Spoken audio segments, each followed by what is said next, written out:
Chapter 3. Is opportunity monopolized? No man is kept poor because opportunity has been taken away from him, because other people have monopolized the wealth and have put a fence around it.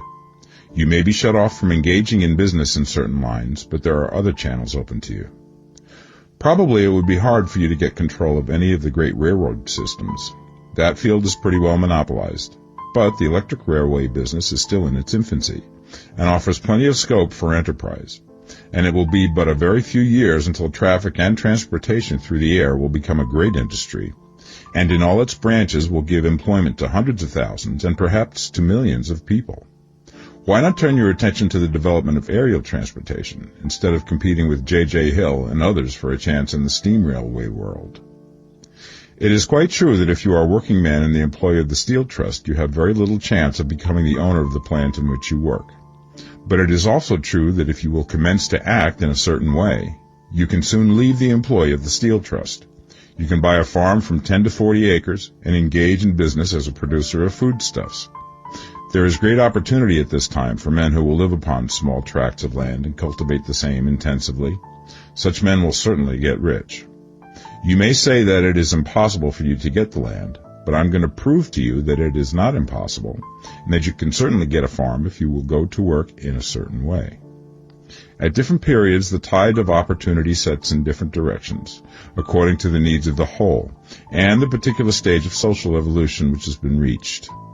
At present, in America, it is setting towards agricultural and the allied industries and professions. Today, opportunity is open before the factory worker in his line. It is open before the businessman who supplies the farmer more than before the one who supplies the factory worker, and before the professional man who waits upon the farmer more than before the one who serves the working class. There is an abundance of opportunity for the man who will go with the tide instead of trying to swim against it. So the factory workers, either as individuals or as a class, are not deprived of opportunity. The workers are not being kept down by their masters. They are not being ground by the trusts and combinations of capital. As a class, they are where they are because they do not do things in a certain way. If the workers of America chose to do so, they could follow the example of their brothers in Belgium and other countries and establish great department stores and cooperative industries. They could elect men of their own class to office and pass laws favoring the development of such cooperative industries, and in a few years they could take peaceable possession of the industrial field. The working class may become the master class whenever they will begin to do things in a certain way. The law of wealth is the same for them as it is for all others. This they must learn, and they will remain where they are as long as they continue to do as they do. The individual worker, however, is not held down by the ignorance or the mental slothfulness of his class. He can follow the tide of opportunity to riches, and this book will tell him how. No one is kept in poverty by a shortness in the supply of riches. There is more than enough for all. A palace as large as the Capitol in Washington might be built for every family on earth from the building material in the United States alone. And under intensive cultivation, this country would produce wool, cotton, linen, and silk enough to clothe each person in the world finer than Solomon was arrayed in all his glory, together with food enough to feed them all luxuriously. The visible supply is practically inexhaustible, and the invisible supply really is inexhaustible. Everything you see on earth is made from one original substance, out of which all things proceed. New forms are constantly being made, and older ones are dissolving, but all are shapes assumed by one thing. There is no limit to the supply of formless stuff or original substance. The universe is made out of it, but it was not all used in making the universe.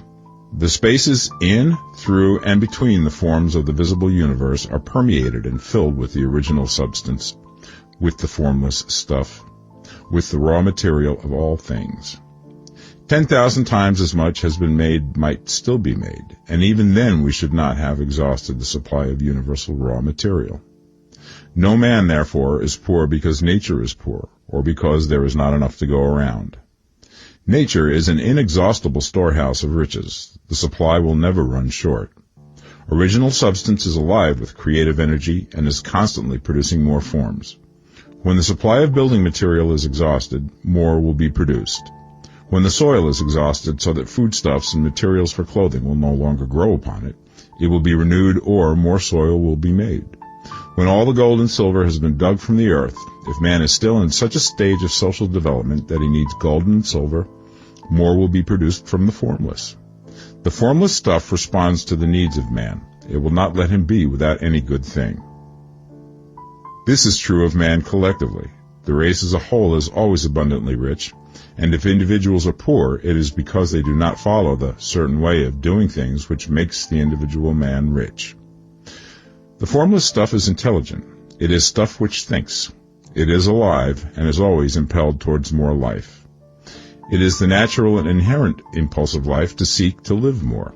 It is the nature of intelligence to enlarge itself, and of consciousness to seek to extend its boundaries and find fuller expression. The universe of forms has been made by formless living substance, throwing itself into form in order to express itself more fully. The universe is a great living presence, always moving inherently towards more life and fuller functioning. Nature is formed for the advancement of life. Its impelling motive is the increase of life. For this cause, everything which can possibly minister to life is bountifully provided. There can be no lack unless God is to contradict himself and nullify his own works. You are not kept poor by lack in the supply of riches. It is a fact which I shall demonstrate a little further on, that even the resources of the formless supply are at the command of the man or woman who will act and think in a certain way.